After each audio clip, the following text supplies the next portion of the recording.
इस वीडियो को लाइक करें, हमारे चैनल को सब्सक्राइब कर बेल आइकन जरूर प्रेस करें हमारी न्यू वीडियो सबसे। आज मैं काफ़ी दिनों के बाद आप लोगों की सेवा में समुपस्थित हुआ हूँ। दरअसल मैं कथा और सत्संग के कार्यक्रमों में व्यस्त था, इसलिए आप सबों के समक्ष आने का अवसर नहीं मिल पा रहा था।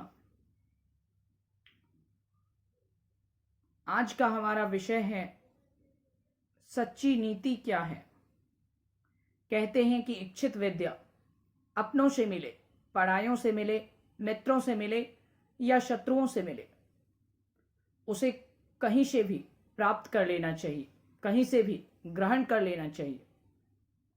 स्वयं मर्यादा पुरुषोत्तम भगवान श्री राम ने भी अपने चरित्र और अपने आचरण से हम सभी को यही शिक्षा दी कि शत्रुओं में भी यदि सीखने योग्य गुण हो, ज्ञान हो, तो उनका भी आदर कर उस गुण और ज्ञान को शत्रुओं से भी प्राप्त करना चाहिए। आज का प्रसंग श्री रामचरितमानस से है, भगवान श्री राम के जीवन चरित्र से है। जब राम जी के वाणों से रावण रणभूमि में असहाय और पीड़ित होकर गिर पड़ा, घायल और मरणासन्न अवस्था में पहुंच गया, तब श्री राम ने लक्ष्मण के सामने रावण की विद्वता की प्रशंसा की और श्री राम ने कहा, मुझे खेद है कि संसार का एक महान नीतिवान और विद्वान आज इस संसार से विदा हो रहा है। हे लक्ष्मण, रावण जैसे नीतिवान से तुम कुछ नीति ज्ञान लेकर आओ, यही मेरी इच्छा है। जाओ महाराज रावण से आदरपूर्वक नीति ज्ञान लेकर आओ। श्री राम के आदेश पर श्री लक्ष्मण जी नीति ज्ञान लेने रावण के पास गए, परंतु रावण के पास जाकर रावण के पास खड़े रहे, लेकिन रावण ने कोई नीति ज्ञान नहीं दिया। प्रतीक्षा करते करते लक्ष्मण जी निराश होकर वापस लौट आए। लक्ष्मण जी ने कहा, भैया आपकी आज्ञा अनुसार मैं लंकापति रावण के पास गया, परंतु मेरे आग्रह करने के पश्चात भी उन्होंने कोई नीति ज्ञान नहीं दिया। श्री राम ने कहा, तुम गए तो कहाँ खड़े हुए? श्री लक्ष्मण ने बताया, मैं रावण के सिरहाने जाकर खड़ा हो गया। श्री राम ने कहा, लक्ष्मण यही तो तुमने भूल की। इस समय तुम रावण के पास एक योद्धा या एक शत्रु बनकर नहीं, बल्कि एक शिष्य बनकर गए थे, और शिष्य का कर्तव्य होता है कि वो नम्रता के साथ गुरु से ज्ञान ग्रहण करे। जाओ लंकापति रावण के चरणों के पास जाओ, वो तुम्हें कुछ नीति ज्ञान अवश्य देंगे।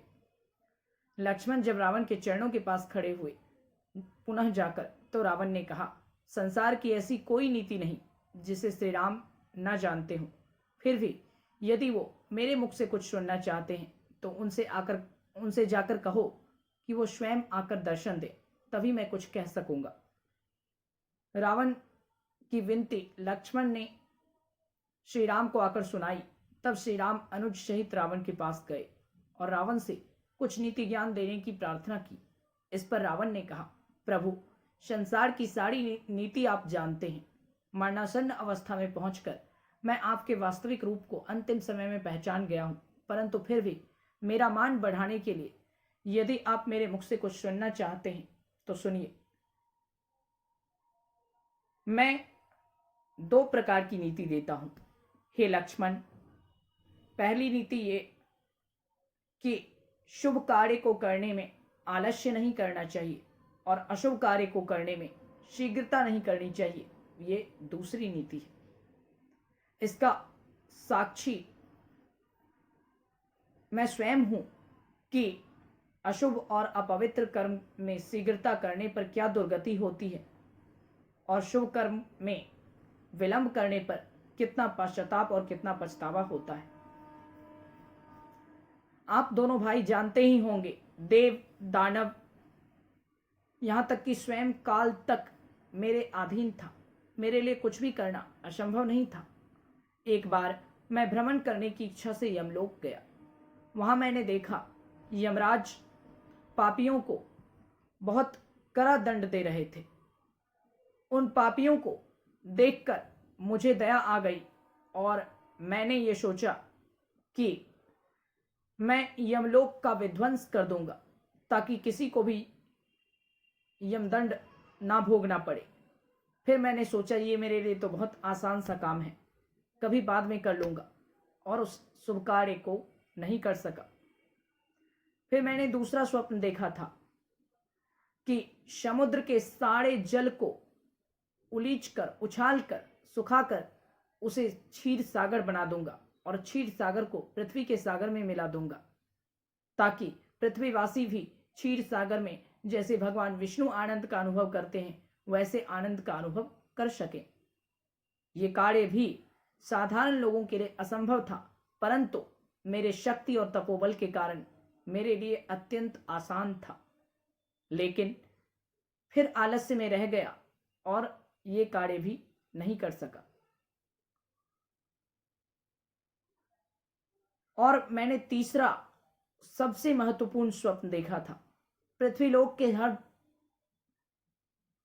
प्राणी की इच्छा होती है कि उन्हें स्वर्ग की प्राप्ति हो।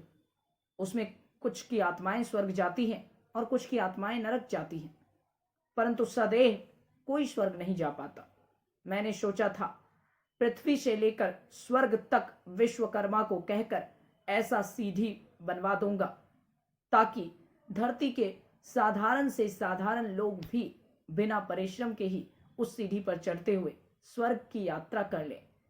अगर मैं ये कार्य कर देता तो मेरी कृति और मेरा यश संसार में सदा सदा के लिए अमर हो जाता, परंतु आलस्य करता रहा और ये सोचकर कि ये तो मेरे लिए अत्यंत आसान कार्य है, फिर कभी कर लूंगा, मैं उस कार्य को भी कर ना सका। दूसरी बात कि शूर्पणखा के बहकावे में आकर मैंने आपकी भार्या का हरण कर लिया। वो एक अशुभ और पापपूर्ण कार्य था जिसमें मुझे शीघ्रता नहीं करनी चाहिए थी, आलस्य करना चाहिए था। यदि मैंने शूर्पणखा के कहने पर यह सोचा होता कि मैं फिर कभी सीता का हरण कर लूंगा, अभी इतनी जल्दी करने की क्या आवश्यकता है, तो आपसे मेरा युद्ध ना होता और फिर मुझे इतना पश्चाताप ना करना पड़ता, मेरे कुल का सर्वनाश ना होता। इससे यही शिक्षा मिलती है कि शुभ कर्म में सदैव शीघ्रता करनी चाहिए और अशुभ कर्म में सदैव आलस्य करना चाहिए। इसका परिणाम सदैव शुद्ध ही होता है।